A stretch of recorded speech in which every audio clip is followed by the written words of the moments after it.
দিয়ে দেবো একটু নুন, একটু হলুদ। 1.5খানা মাছের মতো নিয়েছি। 1.5খানা বলতে পারেন, এটা হচ্ছে কালকে এনেছিল, 1/2খানা হচ্ছে আমি তরকারিতে দিয়ে আমি খেয়ে নিচ্ছি, মানে খেয়েছি। আর এটা বলি আজকে পুঁই শাক দিয়ে করবো, তার জন্য নিয়েছি পুঁই শাক কেটে, কুমড়ো, বেগুন, 2টো টমেটো, আর আলুগুলো দেখুন এরকম ডুমডুম করে কেটেছি আমি যাতে না গলে, আর একটা গাজর, আর বড় সাইজের 2টো পেঁয়াজ কুচি। আজকে হবে মাছের মাথা দিয়ে পুঁই শাক। আর আমি মৌসুমি, আপনারা দেখছেন মৌসুমি ফ্যাশন। আজকে হবে পুঁই শাকের চচ্চড়ি মাছের মাথা দিয়ে। মাছের মাথা দিয়ে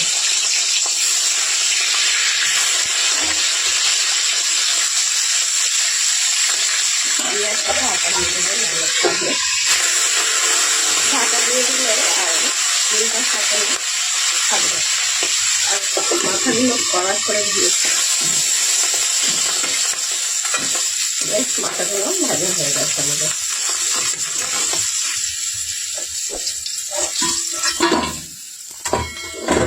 এবার আমরা ভেজে নেব আলুগুলো, সব সবজিগুলো ভেজে নেব।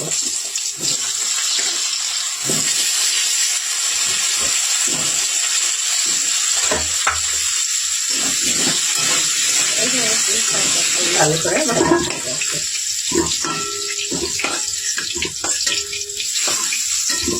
সবজিটা ভালো করে ভেজে নিলে না তরকারি খেতে রান্না ভালোই হয়। এবার এগুলো একসঙ্গে দিয়ে দেবো।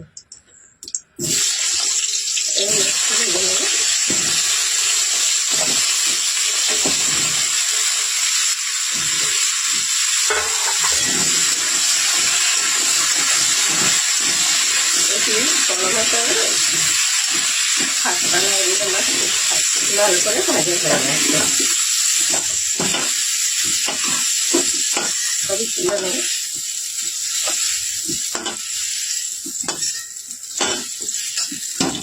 অল্প একটু তেল দেবো,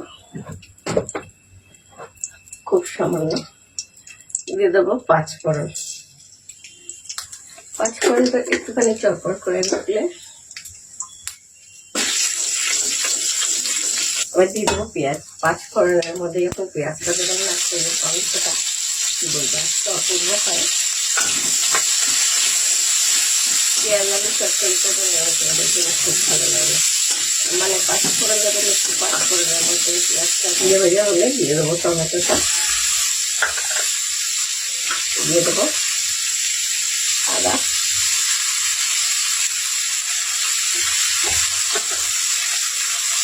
কাঁচা লঙ্কা,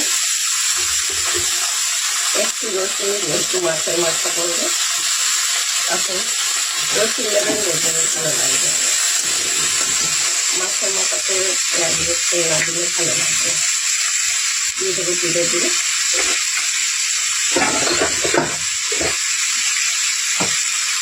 টেস্টটা বেশ বাড়িয়ে দিতে এবং ধনে দিবে।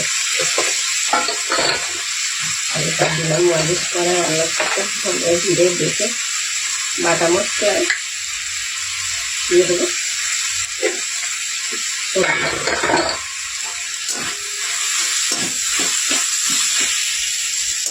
মশলাটা কষানো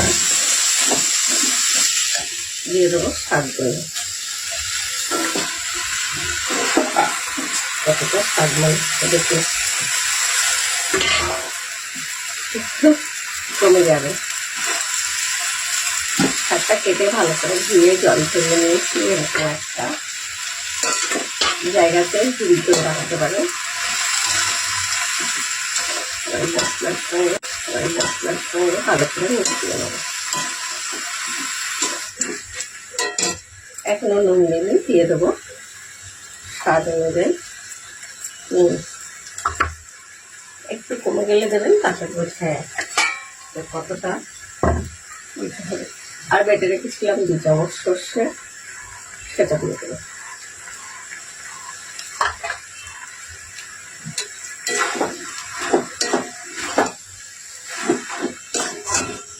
সবজিগুলো দিয়ে দেবো।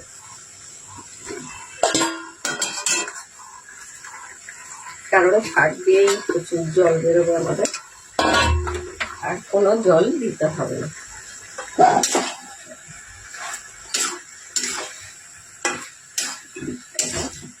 ভালো করে মিশিয়ে একটু আপনার ঢাকা দিয়ে দিয়ে করতে হবে। A few minutes later. তো জল বেরিয়ে চলে, এবার আমরা গ্যাসটা জোর করে দিয়ে রান্না করবো, কারণ অনেক জল বেরিয়েছে। একটু মাঝে মাঝে নেড়ে নেড়ে দিতে হবে। এই সময় দিয়ে দেবো মাছের মাথাগুলো।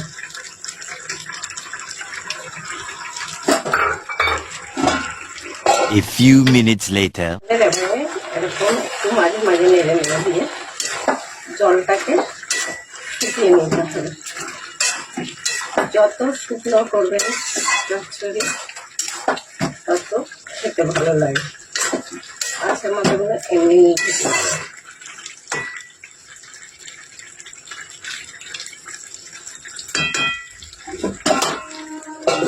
A few minutes later. লেগে যেতে পারে, এই একটু ভালো ভালো লেগে দিতে হবে। সবজি সব সেদ্ধ হয়ে গেছে, একদম পরে দিয়ে দিতে হবে। দিয়ে দেবো একটু চিনি, মিষ্টি হবে না চচ্চড়িতে, মিষ্টি দিয়ে খেতে ভালো লাগে। আমাদের প্রায় কমপ্লিট হয়েছে, আমরা আর একটুখানি নেড়ে নেবো, শুকনো করে নেবো।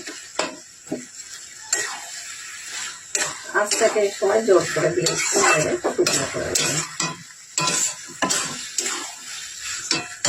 আর আগে দেখুন আমাদের হয়ে গেছে, বন্ধ করে দেবো গ্যাসটা। আর এখন নিত্য নতুন রেসিপি দেখতে গেলে দেখতেই হবে বয়স্ক মিস্ত্রিকে। সবাই সুস্থ থাকবে, ভালো থাকবে, আজকের মতো সবার কাছ থেকে বিদায়। এবার একটা চচ্চড়ি আর ভাত অসাধারণ। সবাই সুস্থ থাকবে, ভালো থাকবে।